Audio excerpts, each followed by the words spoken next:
Now available in paperback and Kindle Unlimited. The Man Crisis. Learn why so many men are struggling to find their way in an increasingly gynocentric world in The Man Crisis. Get your copy of The Man Crisis in paperback and Kindle Unlimited today.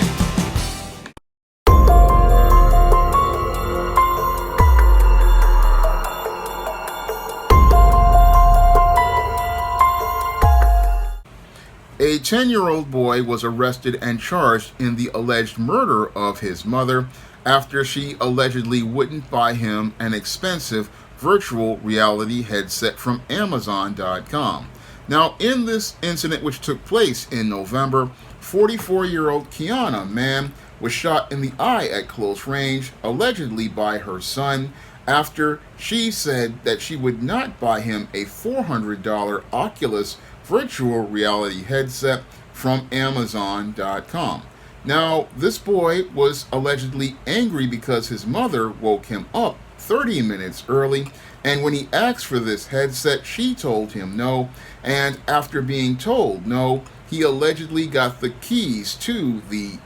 box where she hid her firearm and unlocked that box, and allegedly took out the weapon and allegedly shot her in the eye. And after shooting his mother dead point blank range, his older sister saw him take his mother's life and called police, and this boy was arrested for the alleged murder of his mother. Now, the police are seeing this as an isolated incident, but when I take a critical examination of this 10-year-old boy, he fits the pattern and profile for beta males that I talk about in my book, The Man Crisis. And this looks like a boy who was in serious crisis for an extended period of time and was a ticking time bomb that was looking to possibly explode in the rage that he had been simmering and boiling in ever since he was about 4 years old. Now, this boy at 4 years old was already having what they called rage issues, and these rage issues had it where he had held a puppy by the tail and whirled him around until the dog whined and howled in pain. And when a child is out here allegedly attacking animals, that's a red flag that this child possibly has some serious mental health issues, and you might possibly be dealing with a psychopath or a sociopath at an early age, or you may possibly be dealing with somebody who is possibly schizophrenic because other family members allege that this boy says that he's always heard voices, and these were serious red flags as related to his behavior. And these red flags were ones that were even concerning to a therapist, and the therapist had it where she believed that this person was a danger, and this is what led the mother to place cameras around the home, hoping to be able to supervise this boy. Unfortunately, someone always unplugged the cameras before the shooting. So this really tells me that this boy was possibly a psychopath or a sociopath, and basically watched everything that his mother did. And as he watched everything his mother did, he was out here being 2 steps ahead of her, because he was out here watching all of her behaviors and watching her patterns and looking for a way to go around her patterns. So this woman was in serious danger because she was trying to supervise this, as I believe it's, psychopathic or sociopathic or schizophrenic male, and this male was a ticking time bomb that was basically beyond the help that this mother was trying to get him. And this male was just, again, he was a ticking time bomb that was going to explode. And sadly, the mother didn't understand what clear and present danger she was dealing with this male. She didn't understand that this male was completely detached from reality, completely detached from his feelings, and had no sense of empathy, no sense of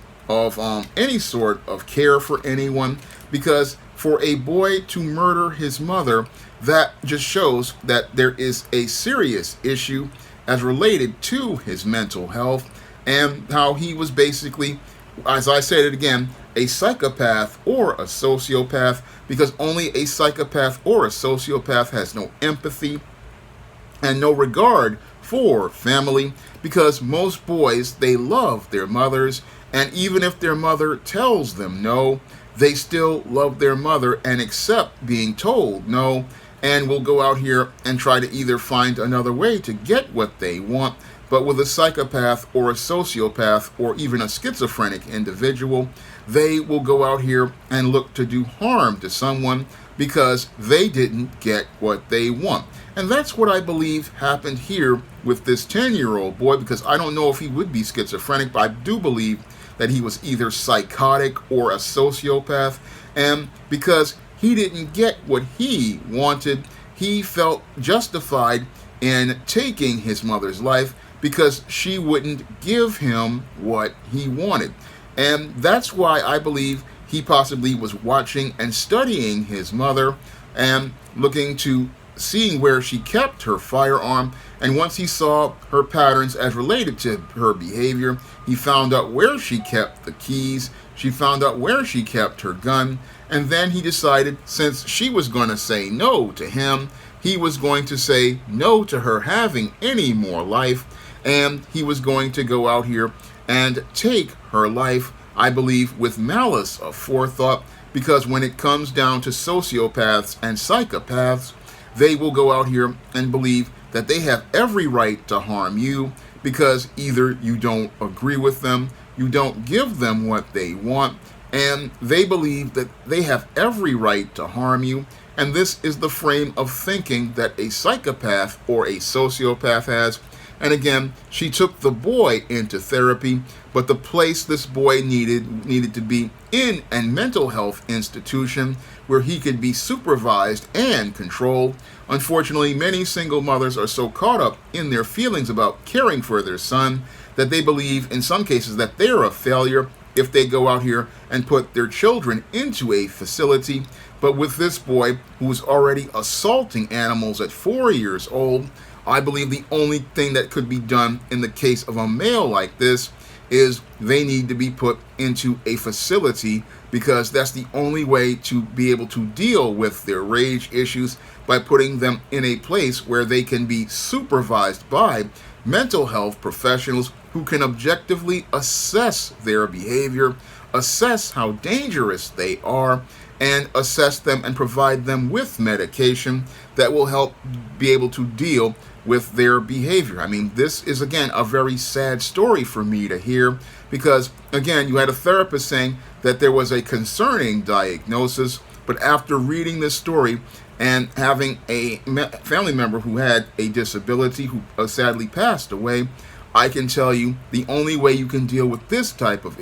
individual who is, again, putting his hands on animals to do harm to them and talking about hearing voices, is this is beyond any parent's ability to deal with. And the only way you can deal with a child this young who is out here and again doing violence to animals, that's a sign that you're dealing with a psychopath or a sociopath. I mean, from my research on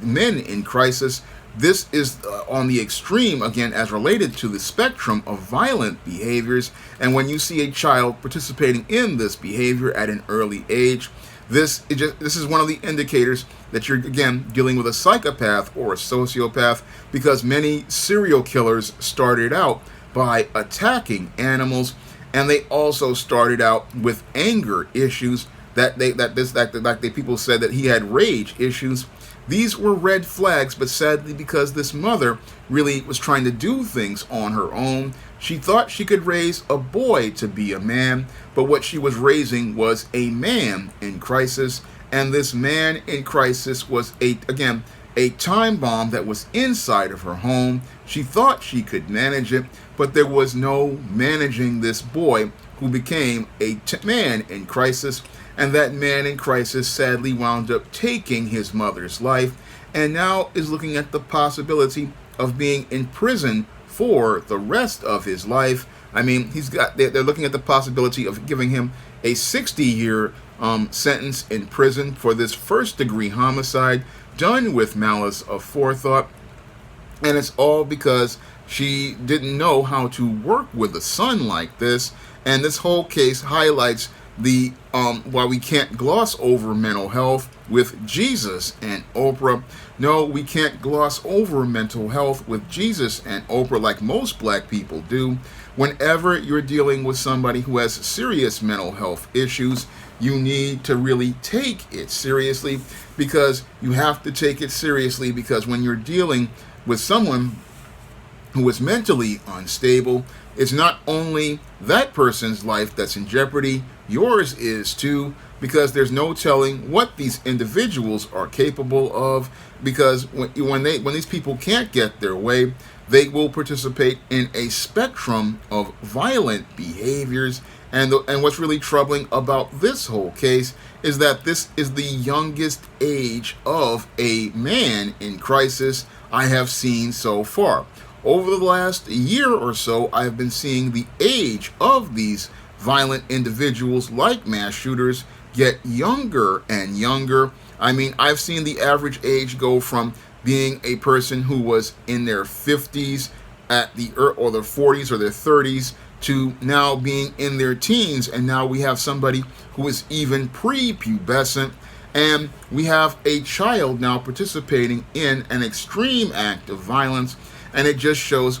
how much worse the man crisis is getting, in addition to the increase in frequency of this violence. What we are seeing is more younger and younger people participating in this violence. And what is really troubling is that America refuses to acknowledge the man crisis we have in this country. And a major portion of that man crisis is due to the dysfunctional way we raise boys to men, and the dysfunctional way we teach boys to be men, and the dysfunctional way we parent children, because the way we parent children is creating a lot of these predatory males. Now, in this case, I believe that this case possibly could be not just due to the dysfunctional way he was raised, but because he was born with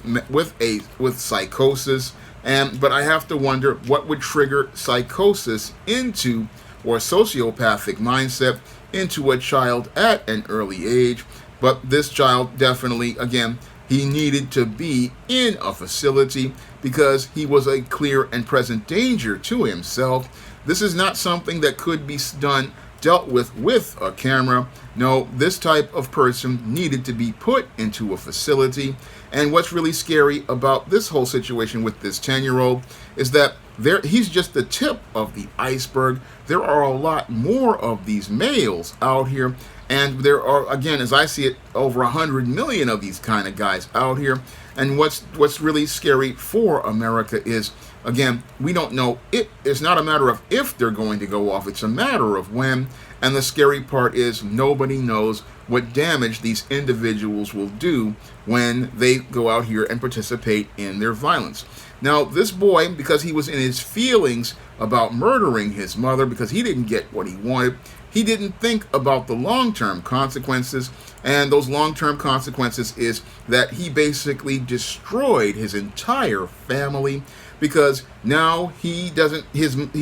without the mother being there, his sister doesn't have a mom, his family doesn't have a family member, and everybody is losing. And that possibly won't dawn on this boy until he possibly gets older, and if he has any sort of semblance of empathy or connection to people, that's when he will possibly regret what he did. I mean, this case really mirrors another case of a white guy who I read about, who murdered his mother because he was angry because she didn't push him to be a man. And again, many of these males, because they are raised to feel and not think, they go out here and act on their impulses, and they never think about the consequences of their actions until it's too late. And that's when it'll dawn on them that they've participated in not only a reprehensible act, they have participated in an act that they are going to regret as well. Because when they sit down and think about the fact that they don't have a mother in their life, and they are the one who is the reason why they don't have a mother, that's when the guilt is going to come in, if they even have any sense of empathy at that point. That's when these men will realize, hey, I just took the life of my mom, and by I took the one person who would always love me, I took that person out of the world, and that's something they're going to feel for the rest of their life if they're capable of any sort of empathy or have any sort of care, because out of all the people in the world, a mom is the one who will always love you if you have a good relationship, and this man took the one person who will always love them out of their life, and that's something they're going to feel if they can feel at all. I mean, what I'm seeing with a lot of these beta males, they act like the Arthur Fleck character in the movie Joker. Again, Arthur Fleck was a beta male who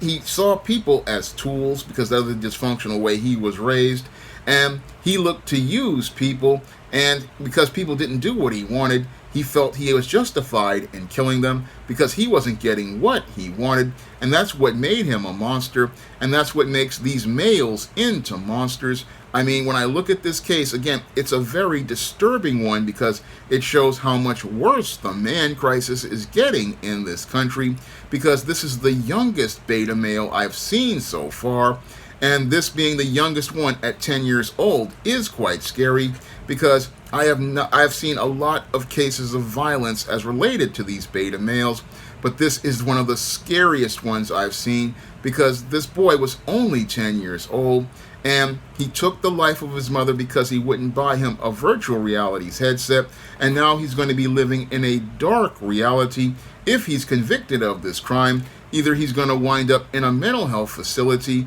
for the rest of his life, or he's going to wind up in a penitentiary with Bubba and Tiny. And again, that's a sad, sad situation to spend the rest of your life in one of these facilities. And this is the final fate of this male, because people keep taking the man crisis in this country for granted. Now, if you want to learn why so many males are falling apart and becoming more and more dysfunctional with each passing generation and each passing year, you can pick up my book, The Man Crisis, on Amazon.com in paperback and Kindle format. You can also pick up The Man Crisis at other online booksellers like Smashwords, the iBookstore, Google Play, Barnes & Noble, and even online retailers like Walmart and Target. And if you want to see me make more men's issues videos like this, you can donate to my Patreon, my PayPal, or my Cash App by clicking the links in the description box. That's all I have to say for this video. You can comment, rate, and subscribe. Now available in paperback and Kindle Unlimited, The Man Crisis. Learn why so many men are struggling to find their way in an increasingly gynocentric world in The Man Crisis. Get your copy of The Man Crisis in paperback and Kindle Unlimited today.